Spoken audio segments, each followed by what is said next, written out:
I always try to look for an area where it's gonna flow in as smooth as possible.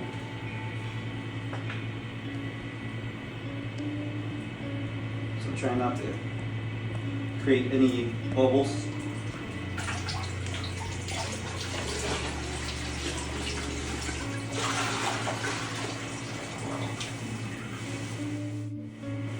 And its belly. So we'll send it out like this in parts, and it'll come back to us in parts, and our metal shop guys will take it from there and start welding it up, cleaning it. Usually they start going bad at that point. Anyways, that's the standard. So, all right. So after we're done, see these little pokey things sticking up in there. Those are screws. So if you have 2 sheets of metal that are like 8 feet big, 2 inches thick, and you add 5 pounds of air, you can move that whole top sheet to probably at least 4,000 pounds. So it doesn't take much pressure. We had to refine our process, and so I built this new furnace. And when I was building this new one, I did some research on some other companies built furnaces. And the one thing I kind of saw is it looked like they were setting their cups up on something, and I was thinking at the last minute with that it was some way to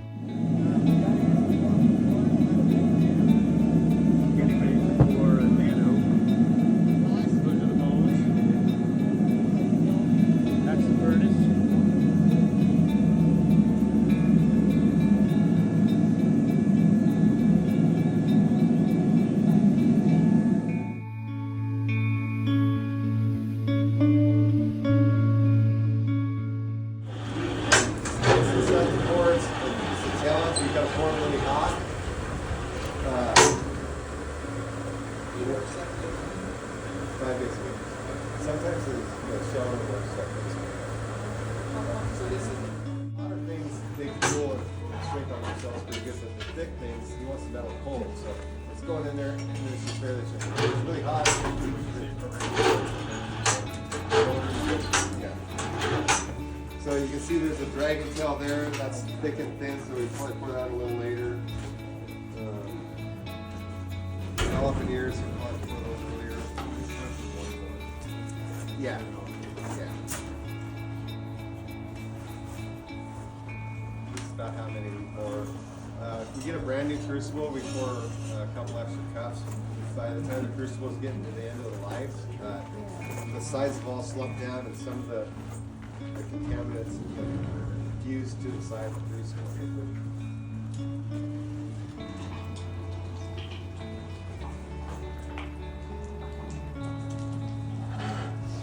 It's not quite warm enough for us. We like about 110 now. Yeah, I love it when it's 110.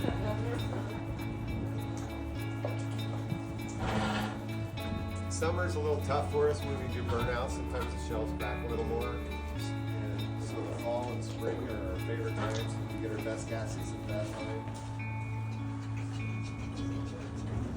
So he's trying to figure out which one's for.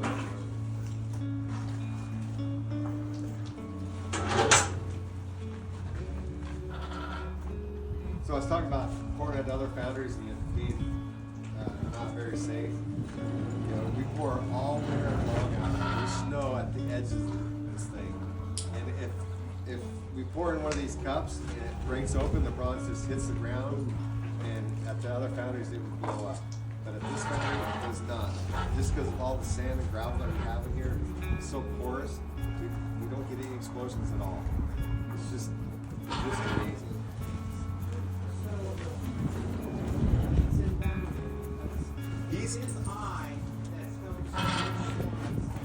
No, he is. He's cleaning the metal. Oh, he is the one that's deciding. Yeah. So he's skimming the very top of the metal because it's starting to cool and stuff like pop up there. That gives us a cleaner casting. Clean up. And then normally.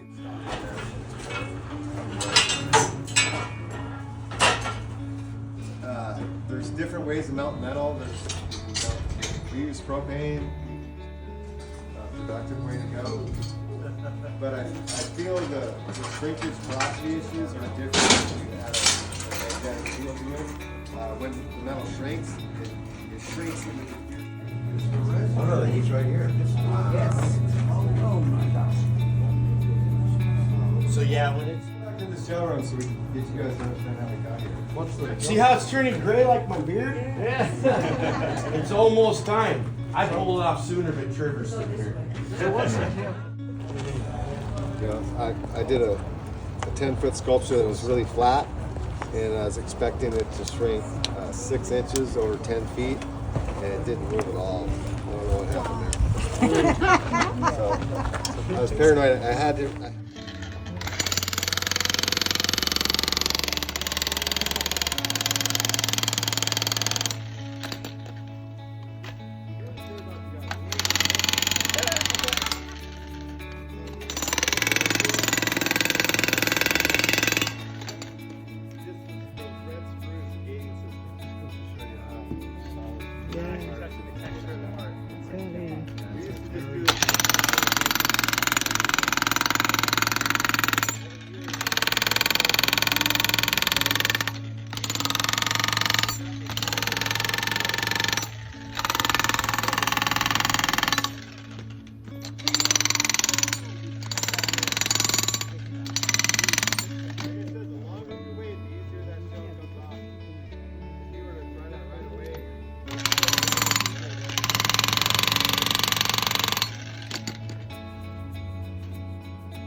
This piece right here is kind of hard to pour sometimes because it's got this little fish that comes off, and I always get nervous about it.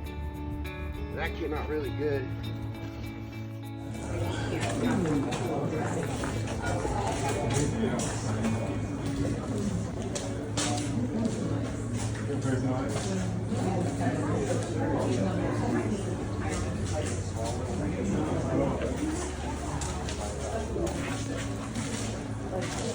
Has sand in it also, but after you burn out plaster and you add water to it again, it doesn't get hard.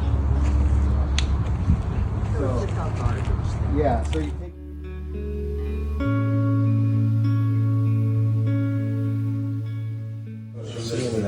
Yeah, pretty much.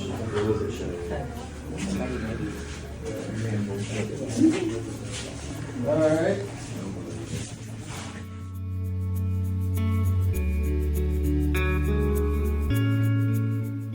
People might have the idea that we use some kind of sheen or something, but all of them are painstakingly done to detail up to Daniel's standards. Now, whether he decides that how he's going to do the first patina, the gentleman that sits here, he's not here with us today, but he does the first patinas with Nano. And once we figure out, Nano decides what he likes.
Hi, baby.